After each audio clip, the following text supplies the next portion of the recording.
Film Spider-Man terbaru ini copy paste. Jadi ceritanya gua kemarin baru aja nonton Spider-Man Brand New Day di bioskop. Pas pertama kali gua lihat posternya, kayak pernah lihat di mana ya? Ternyata sekilas ini mirip banget sama poster Spider-Man 2-nya Tobey Maguire.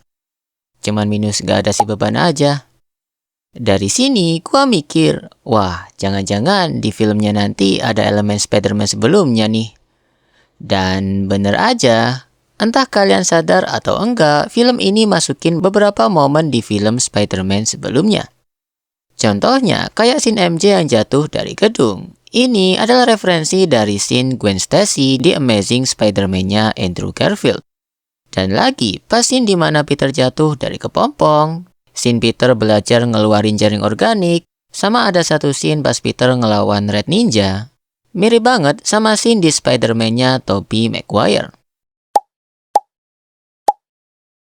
Sebenarnya, ini bukan hal buruk bagi sebuah film. Bahkan bisa jadi fanservice tersendiri bagi para penggemar, termasuk gua. Apalagi, scene copy-paste ini dieksekusi dengan sangat baik sesuai kebutuhan cerita. Spider-Man Brand New Day nyeritain 4 tahun setelah kejadian Spider-Man Away Home. Sejak kejadian itu, Peter milih ngejauh dari teman-temannya dan fokus sama kehidupannya sebagai Spider-Man. Di awal-awal film, kita bakal dikasih lihat kegiatan Peter selama 4 tahun terakhir ngelawan banyak villain di New York. Dalam gap 4 tahun itu, Peter udah berhasil ngebangun hubungan sama banyak orang. Bahkan, dia udah punya teknologi serta AI-nya sendiri. Dia bahkan dicintai sama para warga kotanya berkat prestasinya menekan angka kejahatan. Ini mirip sama premis Spider-Man 3-nya Tobey Maguire, di mana dia juga dicintai para warga kotanya sampai ngebuat si beban cemburu buta. Nah, di tengah keadaan yang mulai damai itu, ada sebuah tank yang dibajak dan bermaksud buat ngebebasin musuhnya Spidey, yaitu Scorpion. Banyak yang bilang kalau karakter Scorpion ini kurang dieksplor asal-usulnya. Tapi menurut gua, justru lebih bagus kalau karakter ini gak dieksplor lebih jauh lagi. Karena ya, villain utamanya bukan si Scorpion. Menurut gua, porsi dari si Scorpion ini udah pas banget. Kalau dipaksa buat ditambah, gua rasa bisa mecah fokus penonton soal villain utama di film ini. Nah, di momen pembajakan tank ini, Frank Castle alias Punisher juga muncul buat hentiin tank tersebut.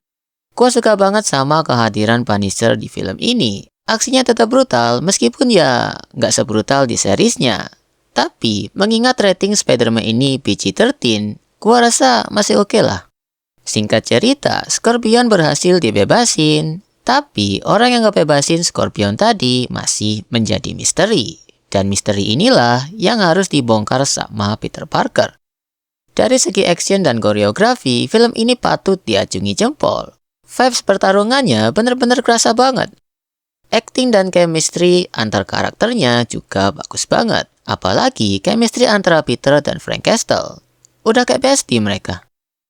Selain Frank Castle, juga ada karakter Hulk dan Yelena di film ini. Nah, yang gua suka, mereka gak muncul buat sekedar cameo biasa, tapi bener-bener ada fungsinya. Selain itu, Sadie Sink yang debut sebagai Jean Grey juga punya acting yang luar biasa. Tapi, entah kenapa dari segi plot cerita, gua gak terlalu wow ya. Apalagi, ada beberapa hal yang masih dengan mudah bisa gua tebak. Meski begitu, gua suka sama penyelesaian konfliknya. Kerasa emosional dan heartwarming banget. Lebih bagus dari Thunderbolts, apalagi Brave New World. Gua juga puas sama konklusi dari hubungan Peter sama MJ. Kerasa make sense dan gak dipaksain. Apalagi kalau ngelihat background karakternya MJ dari awal Spider-Man 1 sampai 3.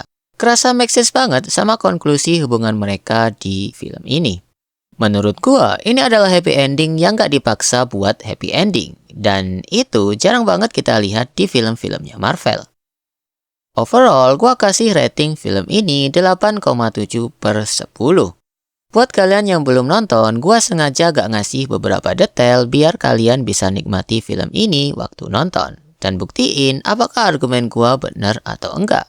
Buat kalian yang udah nonton, berapa nih rating kalian? Tulis di kolom komentar ya.